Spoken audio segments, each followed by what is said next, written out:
Hey you guys, I've been out playing in the backyard today because I want to teach you one of the greatest things you need to know, because this upcoming Sunday is a very special Sunday. It is called Palm Sunday. No, not as in your palm, but as in the palm branches. But why in the world is this upcoming Sunday called Palm Sunday?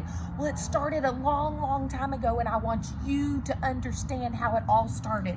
Back in Genesis chapter 12, we read that God made a promise to a man named Abraham. Check him out. This is going to be our Abraham. At first, his name was Abram, but then it got changed to Abraham, so we're just going to call him Abraham. God made a promise to Abraham and said, Abraham, you are going to be the father of a great nation, and I'm going to bless you. And Abraham, I'm going to give you a land for your people, and you will be my people, and I will be your God. And so Abraham obeyed God.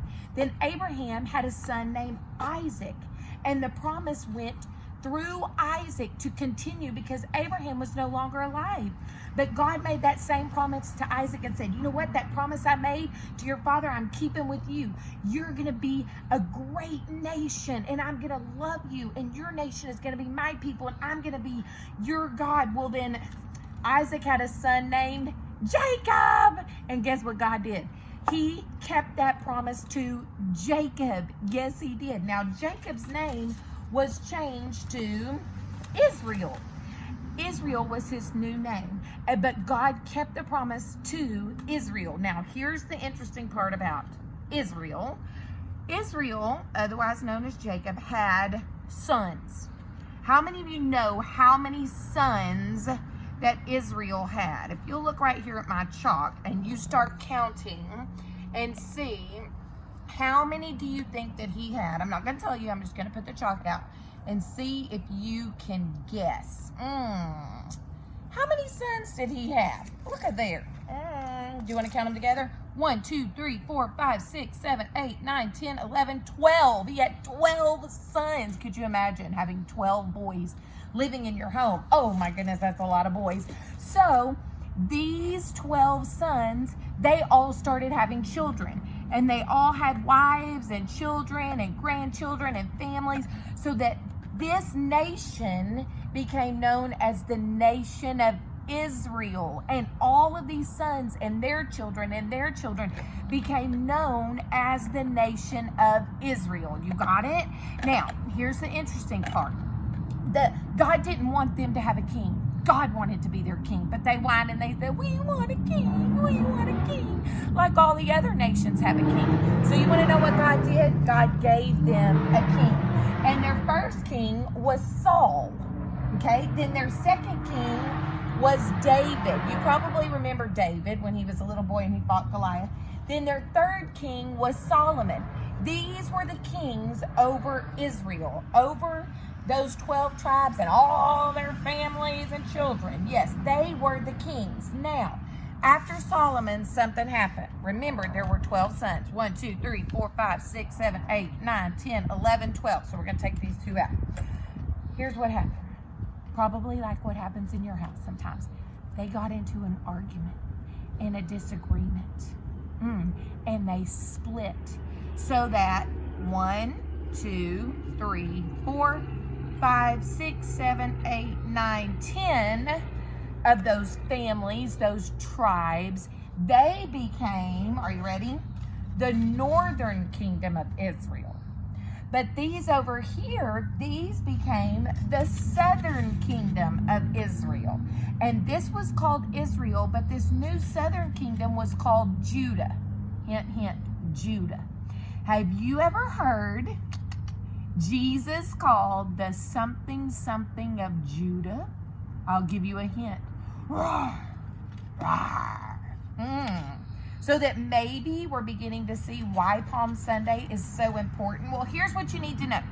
During this time when the two different nations were living and they were trying to follow God, a lot of times they would disobey God because they had all these different kings ruling over them. All these kings, pretend like these are kings, ruling over the northern tribe of Israel. And all of these kings ruling over the southern tribe of Israel. Now, God would speak to both of these nations. And what he would do is he would send what was called a prophet. Can you say prophet? He would send the prophet.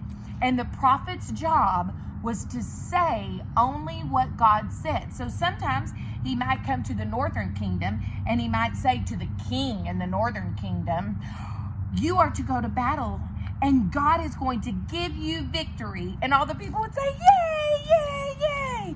Okay? Or sometimes he would have to go to a different king and he would have to tell this king, you are not obeying God. Destruction is going to come upon you.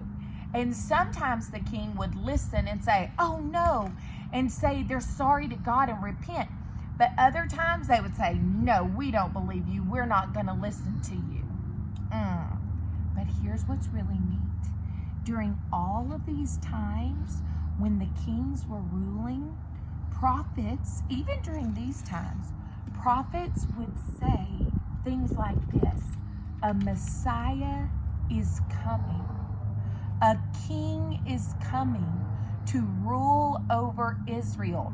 Listen, even the prophets way back in this time, the prophets would say, the king is coming, the Messiah is coming, and he will be born in Bethlehem. What? Yes, they said that, okay? Who do you know that was born in Bethlehem? Okay? So way back in the Old Testament, when all of this was happening, before Jesus was even born, God was preparing every person to know that the Messiah, the King of Kings, the King of Kings, the King of Kings, can you say the King of Kings, is coming? Yes, he is. And so what you need to know is, remember Sunday, Palm Sunday is coming.